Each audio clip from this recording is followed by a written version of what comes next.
Cheers! My name is Nakuramoto, and today I'm going to tell you about Yayoi Kusama. Yayoi Kusama was born in Nagano, Japan in 1929. When she was 10 years old, she started seeing hallucinations of dots and flowers talking to her and fabric multiplying, which were all still part of her artistic vocabulary. You know, when she was moving to New York, she burned 2,000 of her painting because she was like, I'm going to make better art than any of this. I'm starting from scratch. So, she does a group show with Klaus Oldenburg, who was a papier-mâché sculptor. And Yayoi showed her soft sculptures. You know, sculptures made of fabric. And then she goes to Oldenburg's next show, and it's all soft sculptures. And she's like, what the fuck, man? Your sculptures are hard. I've seen them. My sculptures are soft. And Oldenburg's wife is like, I'm so sorry, Yayoi. And it's like, bitch, you knew.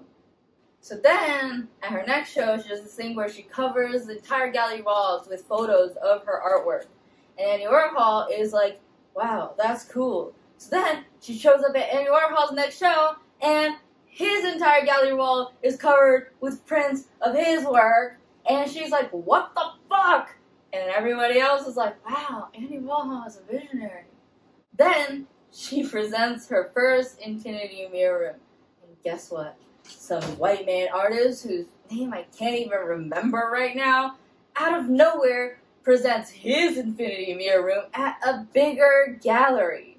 And he was just like, all these white men are getting famous for my ideas. So she jumps out of her window, but lands on a bike and lives. So then she's like, well, I guess I just have to keep living and keep making art. So then she started doing these happenings, you know, performance art. And she, like, got a bunch of people naked in the MoMA Sculpture Garden to be like, what actually is modern about the MoMA with its white-ass paintings by white-ass men.